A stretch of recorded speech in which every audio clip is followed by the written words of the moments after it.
ñu ngi lay nuyu maa ngi lay tooñ sànq naan la yaa ngi fas sa kanam ndax défaite bi naka nga ko jàngatee lan moo doxul. alors lan moo doxul bu njëkk bi mooy équipe bi dara doxul ci waaw boo xoolee premier match bi interrogé woon ngeen ma ne leen man dinaa d'accord di footballoo Kalidou Koulibaly parce que booy def bloc bas du daw lu bari moo tax 45 minutes yu mu def macha allah 45 minutes yu baax la. Deuxième mi-temps bi contre France c'était pas bon parce que gis nañ ne sunu entraîneurs yi muy Sénégal muy bu Côte d'Ivoire muy équipe yi Afrique yëpp ñu bëri ci ñoom danoo dese lu bare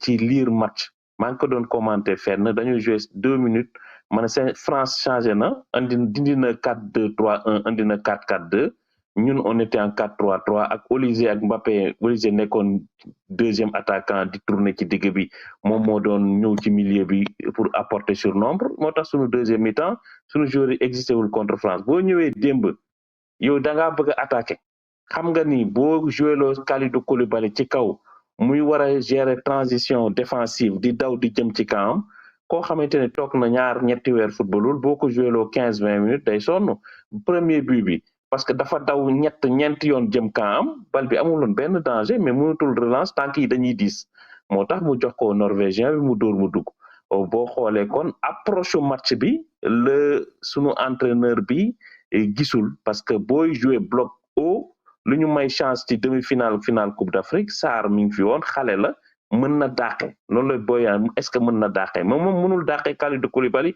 beneen bi mooy ba pare boo joué première mi-temps nga gis loolu changé mais sunu entraîneurs yi ils savent pas lire un match mënoo ñëw nga xam ne yow da ngay jóge si suuf daw 40 mètres pour dugal loolu Kalidou Koulibaly mënul pour daw 40 mètres jëm kanam Sadio Mané mënul daw 40 mètres jëm kanam jàmbur boo ko joxee moo tax day dox rek sunu action ñaari match yu gën a garaaw yëpp mi ngi jógee ci côté Ismaïla Sarr même bu brouillon wee par moment mais moom mën na daw mais Sadio mënatul daw Sadio mënul daw Koulibaly mënul daw Gana Gueye mënul daw mënul daxee léegi ay mag lañu il faut football xale moo koy def ñooñu mérité nañ ay statut ci àdduna ci Sénégal fu ñu tourné gis seen statut ndax lu ñu defaral ci football mais maa ngi dégg léegi sama xarit Pape Cheikh Sylla naan joueur africain du joueur africain footballeur bu mu mënti doon dafa égoïste du bëgg a bàyyi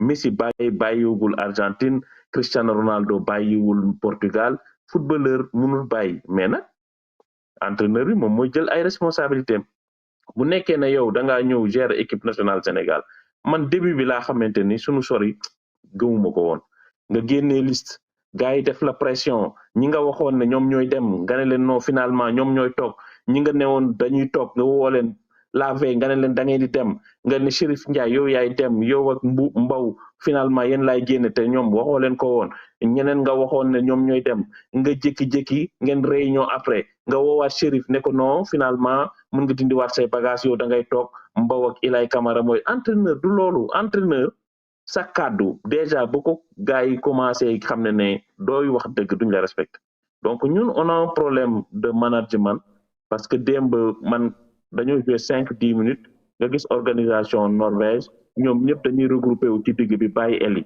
mais bu ñuy bàyyi eli dugalal na bu mun bëkk ngay centré gars yi dugalal Chérif Ndiaye dugalal keneen parce que ñun suñu but yi sax ay centre la parce que gars yi ils sont nombreux au milieu bii bu ñu dugal transversal la ci Sadio Mané mu joué une deux ñu transpercé premier but bi deuxième but bi centre la aussi mais ñun suñu entraîneurs yi danoo dese ba pare tam suñu joueurs yi wax dëgg yàlla nit bu toog 3 mois joué wul nga bëgg ko joué loo coupe du monde pour mu joué bloc haut di daw jëm kanam Chérif loolu. Yoro nga des ak ñun parce que bëgg naa ñu wax ci benn point boo wax ci wàllu organisation bi mais yaa ngi wax que sunu entraîneurs yi ils savent pas lire un match bon am nañ fi benn entraîneur coach Moustapha Seck est-ce que d'accord nga ci loolu est-ce que problème de lecture de jeu moo am ci ñaari match yi nga xamante ne ñàkk nañ ko. Bon, je ne pense pas dans la mesure où si vous regardez très bien les deux matchs. Le premier match et le deuxième match, il y a eu beaucoup de différences dans l'organisation. Je pense que contre la France, comme on l'a dit tantôt, que c'était le replacement de Olysée qui a créé beaucoup de problèmes parce que sur les 3 buts que nous avons encaissés, il a été le dernier passeur. Mais est-ce que, par rapport à la lecture du match, est-ce qu'on avait des joueurs qui étaient physiquement prêts pour empêcher la source? Parce que Olysée bi jox Mbappé su jotul bal, je pense que Mbappé du jot bal. Je pense que foofu je ne pense pas que mu nekk problème de lecture, mais c'est plutôt problème de capacité physique. ci premier match bi. Deuxième match bi démb, bon, il est vrai, même aspect bi aussi moo xaw a feeñ parce que boo xoolee les Norvégiens, ils ont alterné le jeu de possession et le jeu de transition. Boo xoolee pratiquement tous les ballons que nous avons perdus au plan médian, les Norvégiens, ils vont jouer en attaque rapide. Donc cela veut dire que ils savent qu'au niveau axial, que capacité physique, les joueurs yi war na am amuñu ko à telle enseigne que le rythme qu'il fallait, mais regardez le rythme des Norvégiens à chaque fois qu'on perdait le ballon au niveau du milieu de terrain. Je pense que c'est une question de responsabilité. Parce que entraîneur aussi moo xam ay joueurs moo xam seeni capacité, mais tey jii une équipe, un groupe, c'est un collectif.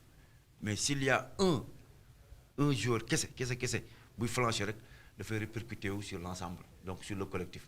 Je pense que boo xoolee match bi première période bi ak deuxième période bi il y a eu une bonne lecture, mais il s'agit pas tout simplement à l'entraîneur mu am une bonne lecture, il s'agit de trouver aussi les solutions par rapport aux difficultés yi ñuy vivre.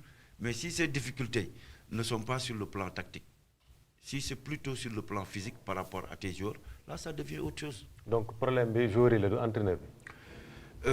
La responsabilité première c'est l'entraîneur d'abord parce que c'est lui qui a choisi ses hommes. ci wala. Il m'a dit responsabilité bi d'abord entraîneur bi la. Parce que moom moo tànn joueurs yi ci liste bi moo tànn 11 de départ bi. Et je pense que Pape Thiam il assume d'autant plus qu'il n'est pas là pour rien. Il est là pour apporter de bonnes choses, pour corriger, pour mettre en place une bonne équipe. Tey jii au retour de la Coupe d'Afrique, tous les Sénégalais étaient contents. Pourquoi? Parce qu'il y a eu un bon comportement et qui était le responsable de ce groupe, c'est bien lui. Je pense que la responsabilité première, c'est l'entraîneur. Yoro, est-ce que les problèmes extrasportifs yi nga xamante ni dégg nañ ko dañu am ay conséquences ci néfastes ci ñaari ci équipe bi de façon globale, sànq yaa ngi wax même ci convocation wu les joueurs, en tout cas la sélection des joueurs. Est-ce que problème yi foofu la commencé?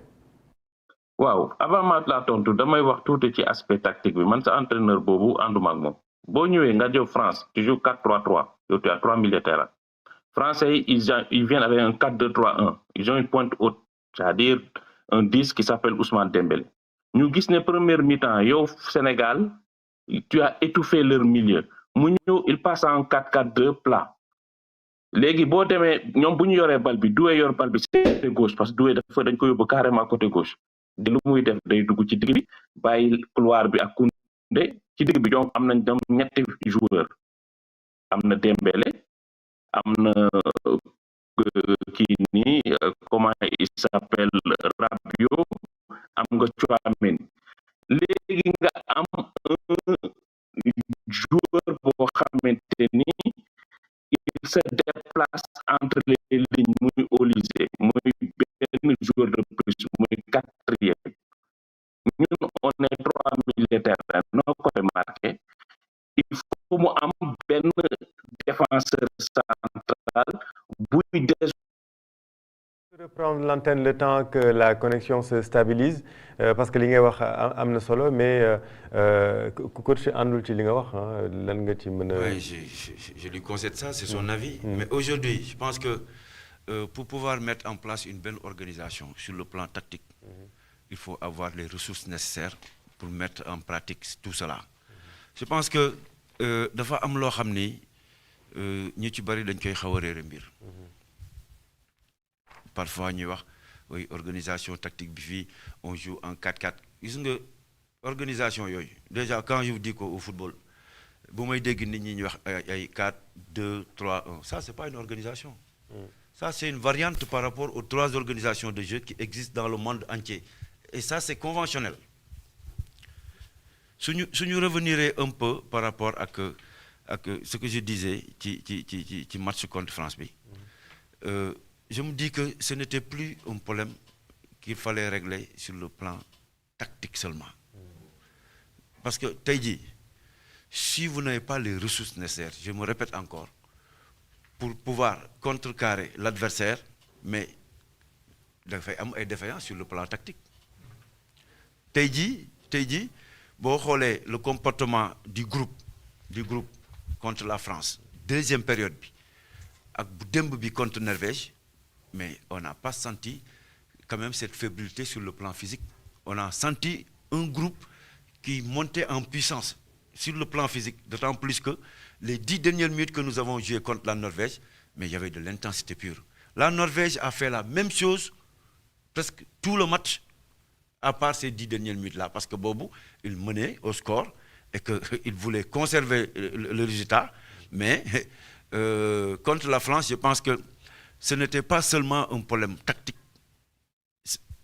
mais c'était plutôt un problème physique, et même ça, c'est reconnu par l'entraîneur. C'est beaucoup de problèmes à la fois. Yoro bu dee ligne bi baax na Yoro Mangara maa ngi lay nuyu. J'espère que ligne bi reconnecté wu na. non pas Yoro mu ngi ñuy dégg ok. dégguñu parce que. waaw non allez-y dama bëggoon mu insister ak Yoro ci tañaar bi ci boppam. waaw li ñu fay dund parce que ñaari défaites yi am na leneen lu muy nëbb ci ginnaaw apparemment waxuñu. dëgg problème yi nekk ci biir tanière bi. C'est apparemment beaucoup plus sérieux que niñ ko waxee.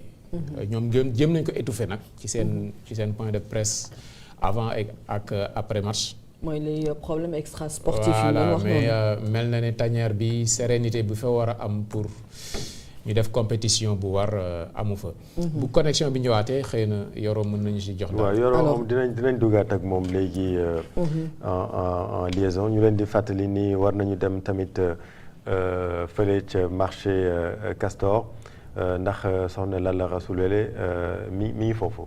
D'accord mi ngi doon di fàttali rek tey le 23 juin moom mooy la journée internationale de la sécurité sanitaire des aliments donc su dee Lalla pare na rek. Lalla dinañ ko gis mais dañuy retrouver waat Yoro cette fois ndax li muy wax am na solo Yoro ñu ngi lay yaa ngi en direct ñu bàyyi la nga yeggali li nga doon wax sànq.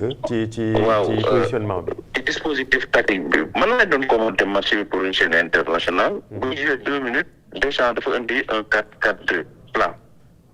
jël Touré yóbbu ko à gauche jël Dembélé yóbbu ko à droite Olise nekk 9,5 du 10 du 9 il tournait autour maa ngi doon expliquer sànq ne bu bal bi demee côté droit Doué yor ko mais Dembélé qu'est-ce qu'il fait gi day coulisser au milieu waa ji kii la comment ça s'appelle entraîneur la xam na lu ma koy wax Eli Koundé day yéeg léegi ñun suñuy joueur de côté muy Sarr ak Sadio Mané ils sont obligés wàcc pour défendre jël seen i ailier léegi bu amee Olise buy tourner ñun Lamine Camara nga am Gana Gueye ak Pape Gueye bu Lamine Camara nekkee ci Tchouaméni Pape Gueye nekk ci Rabiot am nañu benn Dembélé dugg na Dembélé léegi kii Gana Gueye jël ko moom Olise kenn du ko marqué deuxième mi-temps kenn marqué wul Olise parce que il était libre moom moo doon andi surnombre au milieu fekk na li mu wax noonu dëgg la nga sonn mais changé boo changé wul tu vas prendre l'eau au milieu après ci la vague yi commencé vague yi parce que un sonn nga de deux am na joueur boo xamante ne kenn du ko marqué nan da ko bu nekkoon ne am nañu 2 centraux yoo xam ne ay xaleel lañu mën nañu dàq jëm seen camp bu waa ji yéegee da nga tu acceptes de te faire aspirer nga topp ko moom parce que 4-4-2 la ñuy joué nga nekk individuel dans l'axe muy Niakhaté wala Koulibaly kenn topp ko bu décroché sauf que comme ñoom gaawunu bu décroché duñ ko topp ñemewuñu gestion de la profondeur pour mën a dàq jëm seen camp ñu bàyyi ko il était libre mu def passe boo xamante ni dañuy dugal bi après noonu la demee. donc lecture tactique ba match bi tas nous on est resté sur notre 4-3-3 France nekk 4-4-2 bu Deschamps moom gisee ne première mi-temps il prend l'eau il change il apporte un joueur de plus au milieu mais tu changes loolu lecture tactique la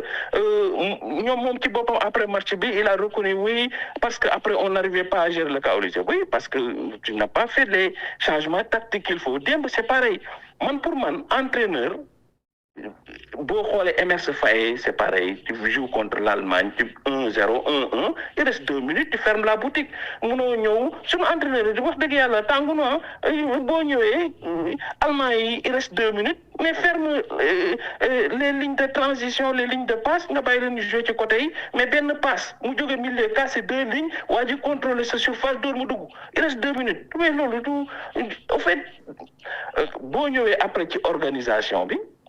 mais ci organisation bi jàmbaar yow ngay dem coupe du monde nga woo Ilay Camara nga woo boy bu nekk Sapako Ndiaye Bayern na nga ne leen yéen ñaar vous êtes réserviste entraîneur sa kàddu da nga koy sàmm tu restes sur ça nga dem sa joueur yëpp ñëwaguñu nga gis boy bi aux entraînements peut-être il a crevé l'écran xam nga ñëw nga teg ko match amical il joue bien nga bàyyi ba jour bi ngay envoyé liste bi la veille nga woo ñaar ñoo xamante ni newoon nga leen dañuy jouer parce que Mbow waxoon nga ko tey jouer c'est un garçon que je connais ñu defaral ko fête fii Paris FC lépp nga génne comme nga génne Chérif Ndiaye ñoom ñaay la woo ci chambre ni leen yéen ñaar bokkatoo leen je vais vous dire ce qui s'est passé.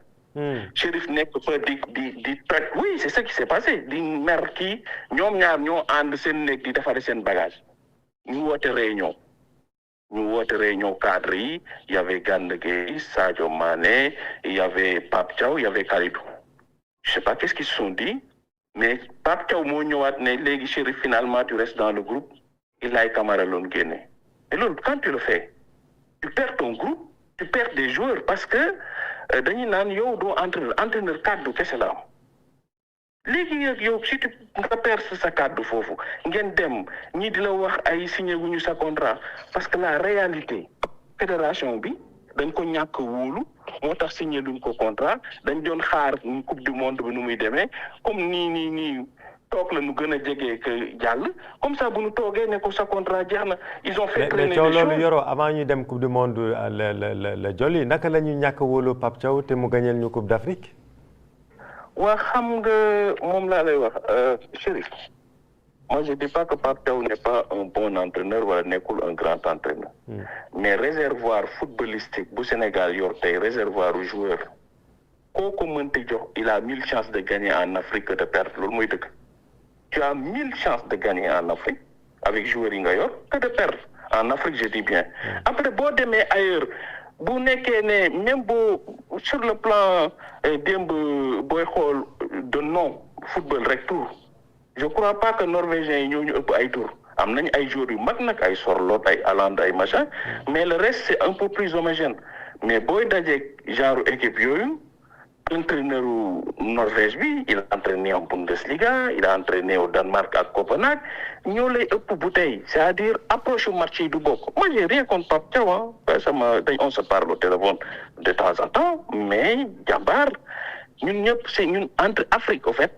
yaa fi xaw ma nan moo tax a falu moom mooy suñu problème parce que yaa fi sës au fait jàmbaar Allemagne l'entraîneur allemand il est jeune il a 38-39 ans mais Nagelsmann a entraîné 10 ans au haut niveau yor na Hoffenheim yor na xawma ban club après mu dem Bayern door a yor équipe nationale ñun suñu entraîneur yi muy ay Emerse Faé ay Pape Thiaw il commence par des équipes nationales loolu moo dul dax yoon logique parce que équipe nationale bu amul compétition bu mag tu peux pas jouer 10 matchs dans l'année bu amul compétition bu mag léegi yow boo nekkee entraîneur boo xam ne yow tu as fait 10 saisons club saison bu nekk tu joues 38 journées de championnat sans compter coupe de la ligue nga jouer ligue des champions c'est-à-dire c'est des gens qui font ay 70 matchs par saison yow nga ñëw tu fais 10 matchs par an waa ji bu defee 10 ans ci club yow boo defee 10 ans ci sélection il a joué peut-être peut-être joué 800 matchs de plus que toi mais il est beaucoup plus expérimenté que toi. Ouais.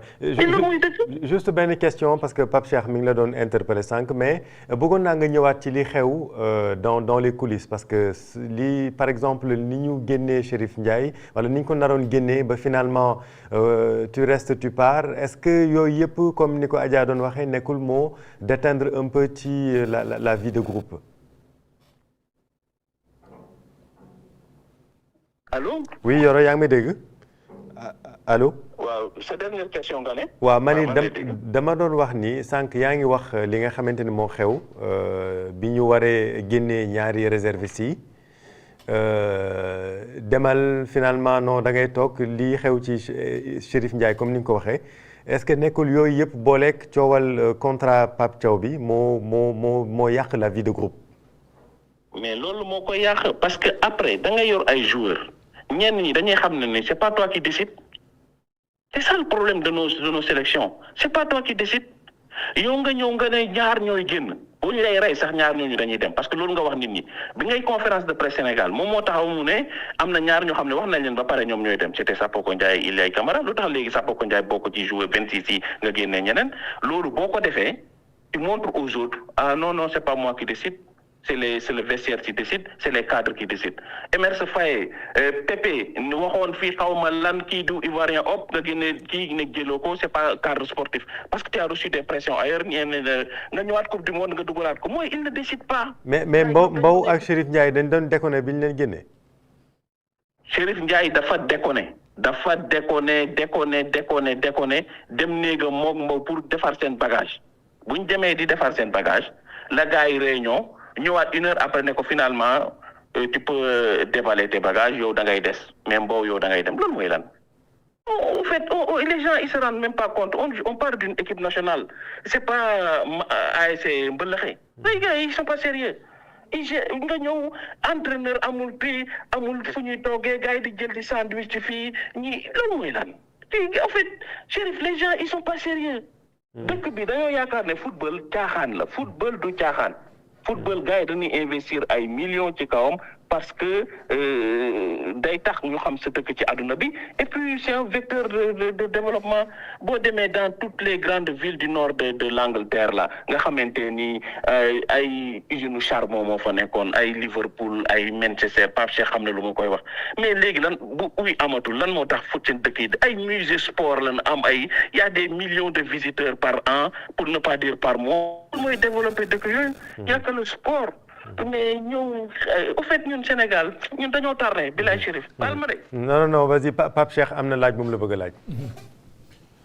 mais Yoro kontaan ci dégg la. Pape Cheikh maa la raw.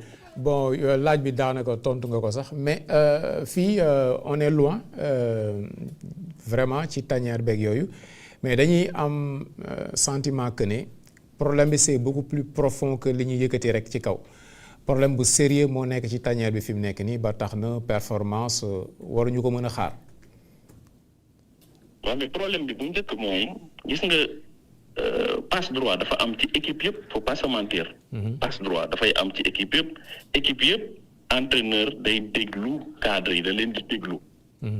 entre déglu ak jëfe lu nu wax bokkul saa yoo commencé di jëfe ñoom lu nu wax tu perds le reste du groupe.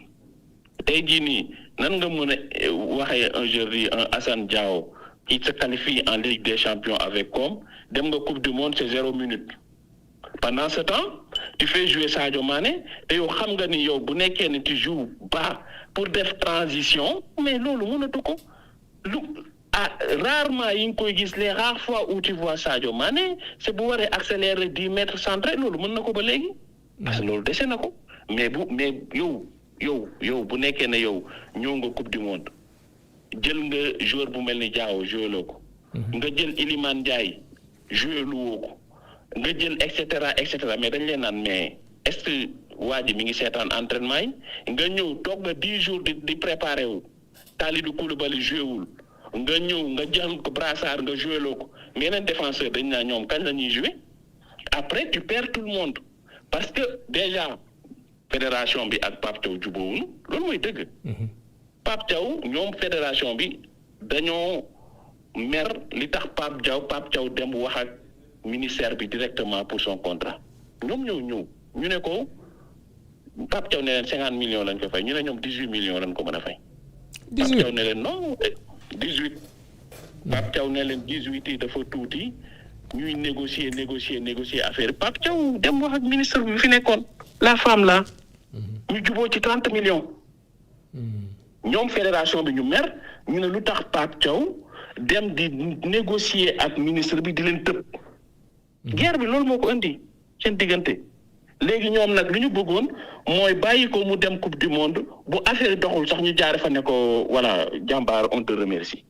loolu doon plan bi loolu moo nekkoon plan bi far mu mooy xaw ma mooy na parce que toogaguñu xaw ma ndax dina mooy wala du mooy mais en tout cas comme def nañu pression nguur gi signalé na ko contrat bu bees.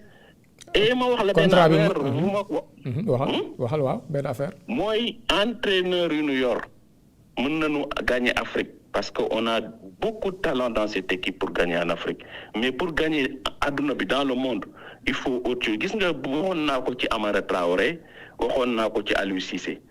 Équipe nationale bi Amara bu mu koy yor ay Demba Ba Papis Demba Cissé Moussa Sow meilleur buteur Ligue 1 yooyu nga yor. boo ko yoree boo ko joxee Yoro Mangara yor naa ay diplôme entraîneur man mais musuma entraîner. Mais boo ma joxoon équipe bi sax man naa entraîner ko. Parce que y a du talent, c'est pas l'entraîneur qui est fort. Bu ñu fa jógee kee ay Oroya la mujjee ak ay Linguère de Saint-Louis kee mujjee ak Libye ak Angola boo fa jógee dang parce que gars yi yaakaar ne gars yi di toog di seetaan télé du ñu xool entraîneur lu muy def ak lu mu defut Pape Thiaw tam bu jógee Sénégal Gambie lay dem ak Guinée Bissau ak yooyu. waaw mais loolu lu tax tubaab yi xeeb suñu expertise locale bi parce que Aliou Cissé tamit loolu kaala bi mu jógee Sénégal ñu doon xaar lu gën a rëy Libye woo ko quoi wala Angola lu tax gisuñu loolu. entraîne xam nga tubaab man tutelle tubaab bi laay liggéeyee de. di nga gis footballeur Sadio Mané joué na Liverpool yow nekkoon nga Angleterre icône la fa. tubaab xam nga lu mu xam ku koy indil dara ay taxaw fii naan non dañuy xeex parce que entraîneur africain yi dañuy ay noir lañ c'est pas vrai moi je vois Liam Senior bu yoroon Chelsea du nit ku ñuul. Ben, c'est pas vrai. C'est juste parce que on les a essayés. Parce que dans cette équipe, nous avons qu'il n'y a rien qui bouge tactiquement. Mais nous avons... Dernière question. Dernière question, moi, Irak moo ñu dese. Fi mu nekk nii troisième meilleur troisième la ñuy xalaat ba xam mën na si jot. Présentement bu ñu xoolee meilleur troisième yi ñun ñu ngi 12e place te 8 la ñuy jël. Est-ce que c'est possible? Alors mën na nekk mais mën na nekk bi ci 10% parce que lu tax mën na nekk boo xoolee suñu goal average tey jii ñun on a pris 3 buts à 1 contre France mi ngi moins 2 démb ñu jël 5 buts nga yóbbu ko moins 5 démb ñu jël 3 buts muy moins 5 nga dugal 2 yaa ngi moins 3. yaa ngi 0 ak moins 3. boo dooree Irak 3-0 yaa ngi 3 ak 0. goal average 0. goal average pour nga qualifier ça est très compliqué. foog nga door Irak ay 7-0 en plus 4 wala plus 3 ngay door a nekk mais loolu c'est beaucoup c'est trop demandé même à cette équipe. Ok, c'est inquiétant. Ne ma passe le shérif. Ok. Yo merci on va dinañu ñëwaat ci débat bi forcément ndax contre Irak fu mu toll nii moom nañu ñaan rek parce que 10% bariwul mais ngir jeexal parce que dégg naa nga wax ko ak Pape Cheikh c'est revenir un peu sur le contrat de Pape Thiaw ndax information yi nga xamante ni moom lañ ci dégg nga joxe ko noonu bu amee noonu loo xamante ni la quand même manque de confiance boobu noonu doon na jafe ñu am ci ndam donc da nga wax ni Pape Thiaw fédération bi daf ko proposé woon 18 millions moom mu dem négocier ak l'ancien ministre à 30 millions foofu la coow li jógee. foofu la jógee mais Pape Thiaw wax na ko démb la non comme match bi barki démb en conférence de presse la ko wax mu ne c'était pas une question d'argent mais de respect gagné naa Coupe d'Afrique lu tax ngeen bëgg ma jox 18 millions respecté leen ma jox ma 50 yi may laaj ñu bañ xam nga nit bu defee benn pas nga itam da ngay def benn pas ci moom fédération bi lànk mu dem mu gisi ministre bi ne ko bah écoute on va couper la poire en deux on te donnera pas 50 mais tu mérites plus que 18 ñu jox ko 30 loolu moo merloo waa fédération bi ne ko toi ñun ñoo la indi mais tu fais des choses fekk yëgunu lan mooy réalité bi mooy am na benn instant ñenn ñi nekkoon ci fédération bi amoon na groupe footballeur yu bëri yu bëggatul woon Aliou Cissé ils ont tout fait pour que gars yi jëlee ko fa. Fédération bi à l'époque Augustin moo koy gérer Augustin moom il était un pro Aliou il a tout fait pour conserver Aliou ñu defaral contrat Aliou mais am ñu dem ñu wax ministre bi à l'époque ne ko jàmbaar ñun bëggatuñu Aliou Cissé nekk fi moo tax Aliou Cissé jóge fii fédération bi tey jii am na ñu bëri ñoo xamante ne bëgguñu Pape Thiaw nekk fi parce que dañuy jàpp ne il est complaisant day bàyyi ay nan lañu di ay influenceur bi dugg ci kii c'est pas vrai influenceurs yi ñoom ñoo leen di indi ñoom waa fédération bi. Pour te dire que Chérif ñun lu ñuy def makeul sense y a un influenceur bu tudd Baros moom il voyage ak ñun l'argent du contribuable sénégalais day dugg suñu avion di fanaan suñu hôtel ñun ñoo koy fay muy filmer di def ay vidéo pour son compte YouTube Twitter ak Instagram muy am ay followers vidéo yoo xam ne c'est des vidéos des lions mais moom moo koy def ci compte di am ay millions xaalis yoo xamante ni xam nga ñoo koy fay comment ça s'appelle Gafay. Mais c'est peut-être un contrat avec la fédération, non? Mais bu amee contrat fédération contenu yu muy def c'est pour le site de la fédération lu tax mu nekk ci sitam moom.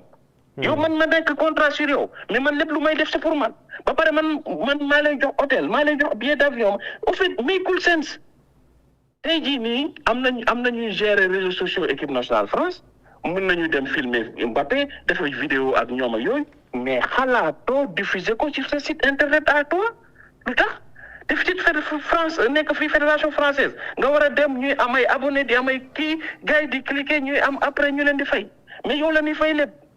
yow en plus yow ñoom on te prend en charge dans la totale gisoo benn vidéo bu Baros di def ci site fédération sénégalaise bu football lépp ci ay sitam moom la jot. mais écoute léegi kan mooy am vue kan mooy am like kan la ñuy fay derrière bu amee même ay contrat kan moo koy signer derrière mais moom moo koy signer c'est pas la fédération mu nag mooy fay lépp moo koy jox hôtel moo koy jox billet d'avion moo koy voyager ak Lions yi pour après ci au fait il y a une nébuleuse gisagoo ba xam nga ñun Chérif dañoo tardé ci football. gisagoo ba léegi benn documentaire ci sacre gaynde yi seen premier sacre coupe du monde coupe d'Afrique bu ñu njëkk a jël. si gars yi def nañ ko fi de Yoro. À l'époque il y avait des gens qui sont venus dont moi Christian Jean-Pierre bu TF1 et cetera ñu dem gisi waa fédération bi ñu ne leen on va faire un documentaire parce que on sent que vous allez gagner la coupe d'Afrique gars yi bañ ne oui ils ont quelqu'un qu'ils avaient c'était un proche de Abdou Diallo bu andi woon ay nit ñu nekk ci biir tanière bi fédération bi di leen loger añ reer ndekki ñuy filmer di am ay exclus ba léegi documentaire bi génnul bon les yeux dans les bleus gis nga ko fii ça rapportait des milliards à la fédération française de football je parle de CFA et cetera mais ñun en fait dañuy caaxaan xamal nit bu nekk ci kii bi ñu régler la ay deal yoo xamante ni comme même au niveau de la sécurité dama laaj booy di couvrir gaynde yi sécurité booy bu fa ne benn booy videur bu nekkoon fii ci benn boîte Paris moom lañ jox sécurité bi ban contrat lañ ko signé booy juddoo fii màgge fii booy ñëwee wesh daje nañu coupe d'Afrique. Non, la sécurité de l'équipe nationale est gérée par la BIP Yoro la brigade d'intervention polyvalente. non man maa lay wax sécurité rapprochée laajal ñi ci xam fédération benn booy expatrié sénégalais bu juddoo fii màggee fii moom moo ko yor. La BIP est là mais c'est lui qui décide c'est lui qui gère li ma la wax nii moom moo am. Ça, si c'est le cas, c'est grave, hein, parce que la BIP, quand même, c'est notre unité d'élite. Man Chérif man duma waxantu laajal ku la neex moom moo am. ñoom ñu ngi woon Maroc ak ñoom. waa ji boobu moom mooy gérer. et c'est au fait ñun dañuy caaxaane équipe nationale. lan la na nga am joueur bu nekk ci équipe bi di joueur bu mag il amène ses copains ils vont faire yow même Pape Thiaw ñu dellu see ci entraîneur c'est toi tu es l'entraîneur ñun ñu dañuy yuuxu oui c'est l'expertise locale bu ñu jox tubaab yi yow bu nekkee ne yow entraîneur tubaab nga am 8 wala 10 yu nekk ci encadrement adjoint yëpp nekk ay sénégalais wala nga jël entraîneur bi moom muy sénégalais 8 wala 10 yi koy di nekk ci encadrement yu nekk ay tubaab lan moo changé lan moo gën sax lan moo gën Pape Thiaw à part sec bu mu jël barkaati démb nga jël Tony Silva entraîneur gardien mais ñeneen ñëpp ay tubaab la moom rek moo ci nit ku ñuul à savoir que Sénégal yëpp suñu 20 millions de Sénégalais yëpp munoo am préparateur physique sénégalais munoo am man fii nii je connais fii Paris fii des Sénégalais yu nekk préparateur physique même au PSG. Ablaye Sow mu ngi ñu man ko mais du leen jël wóoluwuñu leen oui mais yow tamit wóoluwoo sunu sélectionneur yi tamit sunu coach bi ci boppam yow wóoluwoo ko. parce que yaa ngi wax ni tàngul tamit Yoro. waaw mais man xam nga lan laa bëgg buñ lay jox équipe nationale na nekk fi ngay jeexalee sa carrière. D'accord. Deschamps dafa yor Juve yor Monaco joué finale Ligue des Champions ba mu sës. c'est-à-dire il a fait plus de 10 ans dans les clubs ñu ne ko équipe nationale la ngi nii ki koy remplacer nii Zinedine Zidane la dafa tegle ñetti Ligue des Champions ñu ne ko équipe baa ngi nii mais tey jii nii doo jël Giroud bu arrêté équipe nationale démb musul entraîné ñu jox ko équipe nationale France fii benn yoon la fi mës a am Platini lañ ko defaral duñ ko mës a defati parce que c'était une catastrophe. Platini dafa arrêté ñu parce que boobu noonu fédération bi am nañu problème ak Hidalgo bi fi nekkoon ñu jox ko équipe bi. ñuy gis euro ñu dem euro 92 ba premier tour doo mës a gis équipe bu mag ci àdduna bi ñu jox ko entraîneur bu musul Thomas Tuchel bu yor Angleterre entraîné na Hoffenheim entraîné na Dortmund entraîné na PSG entraîné na Chelsea ñu ne ko kaay jël Angleterre munul bàyyi football ñu ne ko kaay jël Angleterre loolu naxee mbaay la. loolu munul nekk. la muy dëgg. Yoro merci beaucoup on sent qu'il y a encore beaucoup de choses à dire. ci équipe bi bon dañu rendez-vous peut-être donc en 16e on va croiser les doigts parce que tamit jeexagul. ñaan mën na nekk. merci beaucoup Yoro merci beaucoup. merci Yoro Mangara di journaliste sportif nekk fële ca France coach il y a beaucoup de choses yoo xamante ne xëy na peut-être bëgg nga ci réagir ma bàyyi la déjà ci li nga jot a dégg ak surtout les informations yi nga xamante ni Yoro joxe na ko ci njëlbeen déjà ba ñu war a génnee les 2 réservistes coow yi fa jot a am le contrat de Pape Thiaw bras de fer bi nga xamante ne am na manifestement si on se réfère aux propos de Yoro entre moom ak la fédération tout ça. Franchement mënuñu woon am yeneen résultats yu dul lii. oui mais mooy li ma wax rek. on doit toujours être dans l'anticipation parce que mënuñu xaar ba ci en période de compétition détails yooyu yëpp di ñëw dafay mën na am ay mën a détendre ci comportement groupe bi. je pense que par rapport au contrat de Pape Thiaw tey jii il faut que les gens sachent une chose mooy que aujourd'hui le sélectionneur national de A il est le seul à être contractuel avec l'État ñi ci des c'est la fédération qui gère ça dama bëgg a wax ni tey jii entraîneur équipe nationale A kese moo am contrat ak État bi ñi ci des fédération lañu amal contrat donc ñoom ñoo leen di gérer comment bon je suis passé là-bas am na lu ma ci xam lu tuuti mais li wëttóor mooy dafa am loo xam ni waruñu tardel maanaam donc bu ñu la déggee Pape Thiaw am na droit kon dem ci employeur am en l'occurrence le ministère. parce que moom rek moo am contrat ak l'État. mais dafa am procédure. xam nga tey jii boo jëlee exemple directeur technique ak exemple sélectionneur national fédération yi ñoo leen di proposer état bi.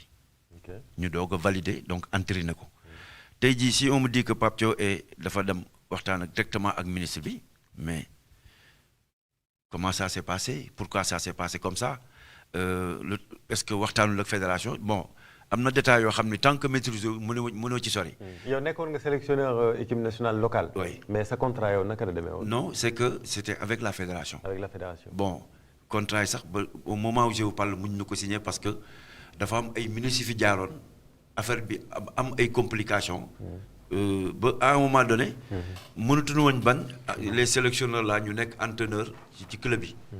mais à un moment donné. comité exécutif lañ toog waxtaan ni léegi mënatoo nekk entraîneur ci club titulaire yore sélection mais def naa ne décision boobu dañaa nañ ci parce que actuellement ni ak attelage ma gis ni. entraîneurs yi sélectionneurs yi ils sont toujours en même temps entraîneurs dans leur club. mais li wétti war mooy je pense que warul am réeroo entre Pape Thiaw fédération ak ministère. parce que tey jii Pape Thiaw pouvait ne pas être présent peut-être que bu ñuy signer rek. mënoon na am un avocat mu koy gérer. oui mais ce n'est pas une signature entre fédération ak État Pape Thiaw mooy signé il a été choisi par la fédération mais il signe avec l'État parce que li mu yore nii c'est un patrimoine national. ces petits détails là yi am ci tanière bi ñu wax nii. man mënu ma sori parce que maîtriser wu ma ko mais si véritablement loolu am na. c'est des choses yoo xam ne il fallait que ñu jël les devants mu bañ a egg foofu. Mangara il a parlé de la sécurité mais je pense que ci li ma xam ak li ma gis mooy que la commission sécuritaire c'est le commissaire Demba Sarr moo ko daan gérer. donc que je salue au passage. Maintenant s'il y a d'autres qui ont été choisis mais j'avais eu aussi comme information que chaque fois que ñuy dem ci yenn compétition c'est des éléments de la Bible lañu doon déployer. Absolument. Donc je pense que sur le plan de la sécurité on n'a pas eu ces problèmes. Par rapport ak la médiatisation quelqu'un est-ce qu'il a signé un contrat avec la fédération. Est-ce que ci comptam lay jël di ci def ay TikTok. Moi je connais même pas ce gars-là. Ouais. Je connais même pas ce gars-là. Bon si véritablement la fédération. C'est un influenceur. Barros. moo doon nekk ñu tout le temps ci CAN bi il est très connu. Je dis bien bon moi. En tout cas il commence à être critiqué par les journalistes. boo xoolee waa RTS bi ñu defee seen sortie boobu. daal di parce que bi mu nekkee ci réseau yi rek. fédération bi sax réagirul mais RTS bi ñu defee seen plateau bi ne tëjal nañ tanière bi journalistes yi mais ubbil nañ ko tiktokers yeeg tiktokeuses yeeg influenceurs yi. dañuy gis ne pour éteindre l'incendie. waa fédération bi ak équipe bi dañu gaaw ñëw neexal waa RTS accordé nañ leen ci ñaari interview en 24 heures ubbil leen buntu tanière bi wax leen kii voilà mais des na ba léegi parce que tamit influenceurs yooyu accès bi ñu am ci joueurs yi journalistes yi amuñu ko loolu moom ñëpp constaté nañ ko. Bon xam nga foofu du ma ci sori sax parce que je suis avec des journalistes. Tey jii par exemple il y a des journalistes il fut des temps pour ñu génne article yu tàng yi dañuy xaar en pleine compétition ça peut déstabiliser la vie du groupe. Ah oui. Alors moom dëgg la. Ouais. loolu waxuñu waxuñu ne presse bi li ñuy def dafa baax wala lépp baax na presse bi am na ci problème bu sérieux am na si ñoo xam dañu am seeni jour bopp. loolu yi ñuy gis nañ ko xam nañ ko da ngay dem stade Sénégal di football benn attaquant dugal benn journaliste yenn boppam parce que moom jàpp na ne concurrent wu attaquant boobu moom la àndal donc yooyu ay problèmes yu sérieux la mais globalement fédération bi am na lu mu géré woon. maa ngi ko wuti ndab li biñ koy instauré ak di ko kii am na yoo xamante ne effort yu fédération bi def gouvernement bi def ko parce que xam na yan xeetu journaliste sportif lañ am pour gunge leen léegi nag journaliste yooyu am na nu ñu leen doon entretenir d'une certaine manière léegi fédération bi dafa gën a jox bopp influenceurs yi mu nekk benn guerre entre journalistes yi ak influenceurs yi loolu tam dafa ñëw gën a xajamal mbir yi. waaw c'est que il y a une évolution par rapport à la communication. mais tey jii je pense que les journalistes dañuy jouer un rôle extrêmement important dans le domaine du sport et surtout par rapport à cette sélection nationale. tey jii il y a des moments à l'entraînement on donne 15 minutes aux journalistes parfois c'est open. mais li wér mooy il y a l'association nationale de la presse sportive. donc tey jii. Moi je me dis que si on respecte une certaine déontologie par rapport ak li nga xam ne ñoo ko bokk. muy un patrimoine national. je pense que am na ci yenn moment yoo xam ne il faut éviter de publier certaines choses parce que conséquences yi moo tax. loo gis rek pour man am na temps. am na moment. quand le dire et comment le dire et surtout quand le dire c'est extrêmement important par rapport à la vie du groupe tey jii. Y a des sélectionneurs bu ñu nekkee en pleine compétition ils demandent à leurs joueurs ñu bañ a nekk ci réseaux sociaux yi. mais am na ñoo xam ne mënuñu ko. ils sont tout le temps sur les réseaux sociaux di am yenn information yi et si c'est pas des joueurs qui sont forts mentalement mais yenn di leen déstabiliser. su fekkee joueur bu nekk da nga am sa journaliste bopp mu lay defal sa promotion. tey jii Facebook je sais que Facebook TikTok li muy am ci ay vues moo ëpp li Facebook di am. C'est vrai. mais pourquoi donner yenn importance yi yenn prérogative à un TikToker alors que li muy liggéey même si c'est pas la sélection du feeñ ci compte fédération ça c'est incompréhensible. dinañ ñëwaat ci débat bi mais ñu leen fàttali ni tey jii mooy journée internationale de la sécurité sanitaire des aliments Adja. effectivement tey di bés boobu noonu raison pour laquelle ki nga xamante ne moom mooy Lalla Rassoul Wele dem na fi nga xamante ne moom mooy marché Castor teewal ñu fa xoolal ñu foofu njaay mi nan la fa demee Lalla ñu ngi lay nuyu yaa ngi foofu noonu ca marché Castor. Voilà à 9h34 minutes.